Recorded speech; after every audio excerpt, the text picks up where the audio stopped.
গুৱাহাটী আজি তেওঁলোকে এই ফাণ্ডবিলাক মুকলি কৰিছে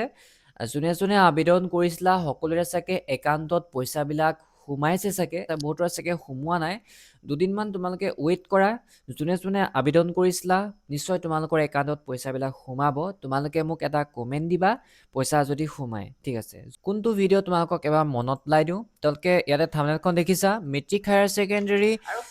পাছ কৰা ছাত্ৰ ছাত্ৰী সকলে লাভ কৰিব 10,000 টকাকৈ ইয়াতে মই দিছো pre matric scholarship Simon Singh Har special post matric scholarship আৰু এটা দিছিলো মই শিক্ষামন্ত্ৰী ৰনোজ পেগু ছাৰে পোষ্ট কৰা স্কলাৰশ্বিপৰ বিষয়ে জানানে এইবোৰ স্কলাৰশ্বিপ এপ্লাই কৰিলে ইচ্ছানুদয় স্কলাৰশ্বিপ নাপাম নেকি কোন কোন কাষ্টে পাব 10,000 টকা হেতু দিছিলো আজি 1 জুনৰ পৰা আৰম্ভ হ'ব এইবিলাক চাগে তোমালোকে বহুতে ভিডিঅ'বিলাক চাইছা আৰু ইউটিউবত বহুতখিনি ভিডিঅ' আছে ময়ো ভিডিঅ' বনাইছিলো আজি কিমান দিন আগত মই ইয়াত তোমালোকক ধুনীয়াকৈ বুজাই দিছো আৰু এটা 9 মাহৰ আগত যদি তোমালোকে আবেদন কৰিছিলা